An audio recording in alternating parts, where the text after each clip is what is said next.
evening, alien enthusiasts of the interwebs. I'm Alexa, resident ookie spooky girly, and I don't think being abducted by aliens was ever on my top 5 fears list, but I guess only time will tell.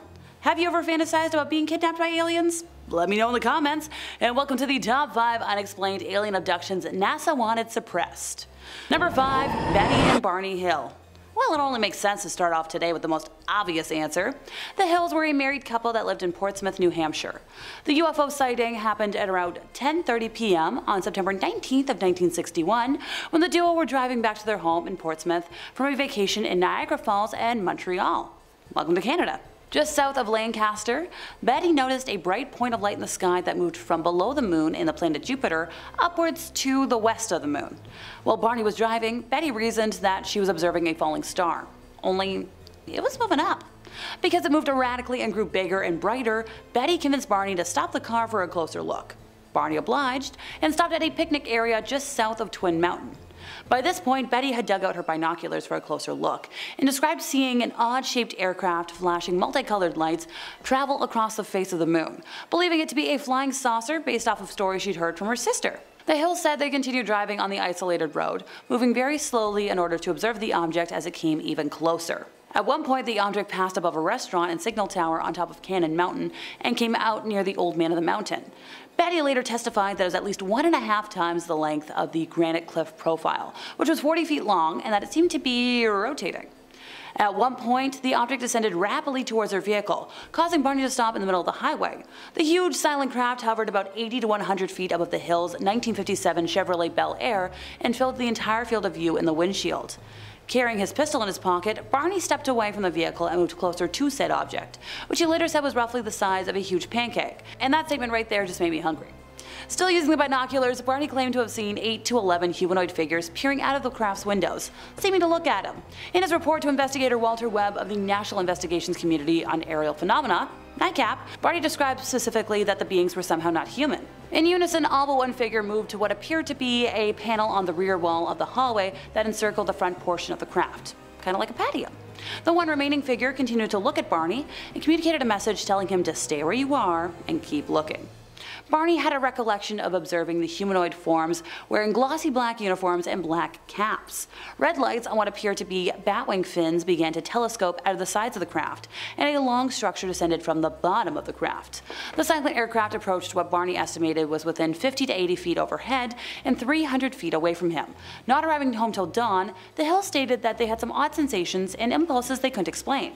Now, if you're wondering what happened next, don't worry, so were they. They tried to reconstruct what exactly happened the night before, but their memories were incomplete and fragmented. After sleeping for a couple of hours, Betty awoke and placed her shoes and clothing that she'd worn during the drive into her closet, observing that the dress was torn at the hem, zipper, and lining, and later noticed a pinkish powder on said dress.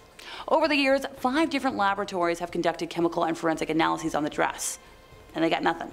This wasn't the only damage to items in their possession. Barney said that the leather strap for the binoculars was torn, but didn't remember how. The toes of his shoes were scraped, and their watches were broken, and no matter what, they never worked again. There were shiny concentric circles, similar to the rings you would find on a tree trunk, on their car's trunk that had not been there the previous day. Betty and Barney experimented with a compass, noting that when they moved it close to the spots, the needle would whirl rapidly. But when they moved it a few inches away from the shiny spots, it would drop down. So 10 days after the UFO encounter, Betty began having a series of vivid dreams, which continued for 5 successive nights. She stated that she experienced them with a degree of detail and intensity that she had never had before. After the 5th night, the dream stopped and never recurred, but they occupied her thoughts during the day. Determined to recover their lost memories, the Hills opted to partake in hypnosis sessions. Barney recalled driving the car away from the UFO, but afterwards he felt compelled to pull off the road and drive into the woods, eventually spotting 6 men standing on the dirt road. The car stalled and 3 of the men approached the car, telling Barney, "Don't fear us." He was still anxious, however, and he reported that the leader told him to close his eyes. While hypnotized, Barney said, "I feel like the eyes had pushed into my eyes," a statement he would repeat each session. The best anyone has been able to rebut what happened was claiming sleep deprivation as the cause of what they saw and experienced. Oh, and by the way, when she was still recollecting everything, Betty was able to write out an entire star system that wouldn't be discovered for another 40+ years. Mind-boggling.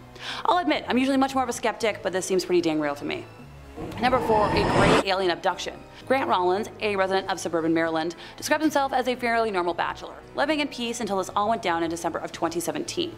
He woke up at 1:30 in the morning to the sound of a break-in and went to the bedroom door to confront the intruder, but was suddenly rendered unconscious as he touched the doorknob. He woke up naked and cold in a pill-shaped glass container. The lid was open, so he was able to stumble out onto the floor around said container, and described feeling sluggish and barely able to walk, but he thought he'd been kidnapped, so he was urgently trying to find an escape route. The room he was in was made of mostly concrete and plastic with fluorescent lights. He managed to limp into a hallway that was tunnel-shaped and followed a blue glow coming from down said hall. As he walked, he came out of the tunnel and entered a large cylindrical room lined with vehicles on hooks along the walls. They were human vehicles, mostly Japanese and German cars and motorcycles, but some vehicles were clearly from the American military. In the center of the room was what looked like a metal tree that was 6 stories tall with glowing blue leaves. As Grant stumbled closer, he realized the tree was actually a large metal cylinder, and the leaves were capsules similar to the one he'd woken up in, except these still had people inside them and were radiating a neon blue glow.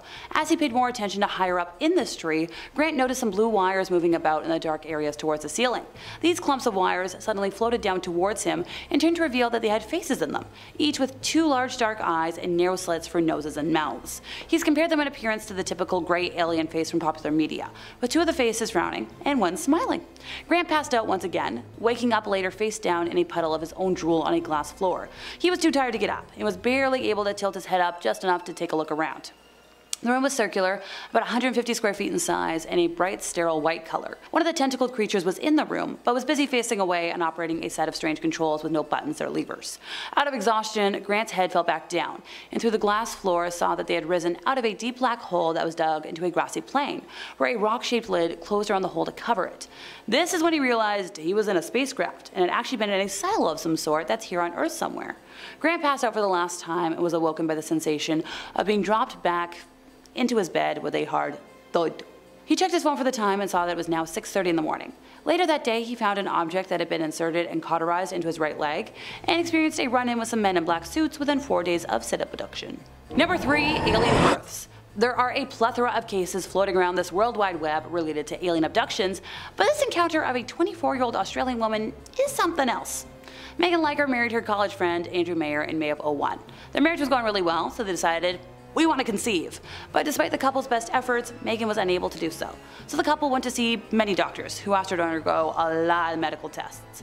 The results showed that Megan had the body of an extremely old woman, and her reproductive organs were unable to function properly as they were deteriorated due to multiple pregnancies. As per the report, her uterus was as old as that of a 60-year-old woman. Now these reports stunned the couple, but Megan was confident that she had never become pregnant in her lifetime. So they're confused, they don't know what to do next. Now one of her doctors stated that she could maybe get some answers by undergoing a lot of sessions of regressive hypnosis. She's like, yeah, why not, I'll do anything.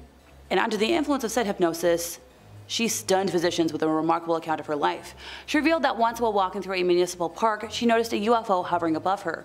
She tried to run away from it after it got too close, but suddenly felt herself being lifted up by a beam of light from inside the craft. After that, she felt dizzy and eventually passed out. Later, after regaining consciousness, she realized she was in a total pitch black room, no noise, very silent, which kind of scared her. She screamed and called out for help, but no one came to her aid. Using her sense of touch, Megan realized that she was in a small room with perfectly smooth walls and flooring. A flare of light illuminated the room, and then she saw the shadows of the people for the first time in a while. The shadows were of 2 small extraterrestrial creatures who asked her to get up. They were no taller than Megan's shoulders, with enormous heads, thin arms and legs, and enormous dark eyes. Then she was brought to a room that seemed like a surgical operating theater. After what seemed to be a preliminary medical checkup, the aliens put her in a room that had see-through walls, floors, and ceilings. There were also other abductees, directly located to her right and left, as well as below and above her. After a period of about 2 weeks, her stomach started to expand, and after a little more than a couple of months, Megan gave birth to her first alien spawn. During the process of giving birth, there were a number of different aliens there who stood and examined her as she writhed in front of them.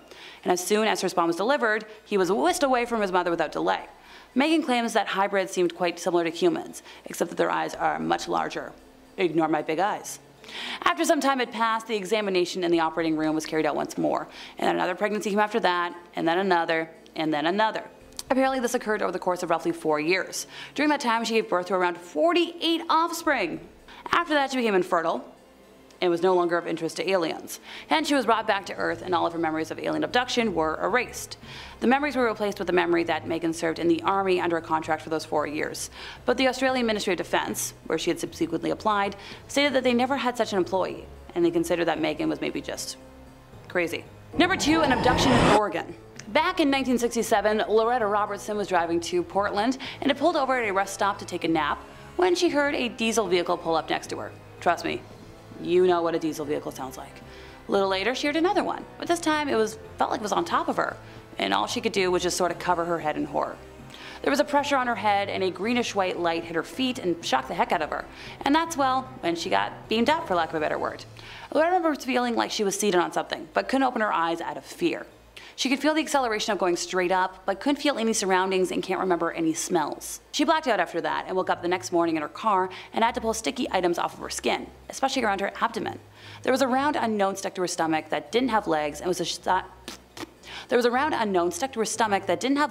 size of a jawbreaker, and when she crushed where it was attached to her skin, redness poured out. Her mouth felt like it was full of gravel, and she had a mysterious hole in her tooth that couldn't be explained by science. Number 1, the end of a relationship. Derek Ramsey witnessed an abduction back in 2006 when he was only 20. His story begins after a dinner with his girlfriend at the time and her mom, grandma, and younger sister. He was on his way out of the house, heading through the kitchen to the front door, when he saw 2 creatures leading the younger sister towards said front door. They were both small in size with long arms and a long neck and wore tight black jumpsuits, and Derek found himself frozen in shock as he watched them walk straight through the wall. There was an additional taller creature with a scaly brown face, wearing a robe with a hood over its head, and apparently looked similar to a lizard. He emerged from the bedroom where the other 2 were, leading the way for the younger sister. After that, his brain lost all memory until the next morning when he woke up in his girlfriend's room. The sister was spotted by neighbors, laying nude and unconscious in the front yard that same night. When he told his girlfriend everything he saw, she let him know that it was a regular occurrence and a family secret, which is why the dad had left the family unit years before. The duo continued to date for a little over a year after the first occurrence, but finally broke up. They did keep in touch for several years, and the strange happenings only got more and more intense. And that brings us to the end of our time, and I feel like I'll be keeping a close eye out for weird stuff in the sky from here on out. If you enjoyed my ramblings today, could you help us out by giving this video a like, subscribing if you aren't already, hit the bell for more unexplainable alien content from us here at Top 5 Scary Videos, and I'll see y'all next time, you lovely spooky people.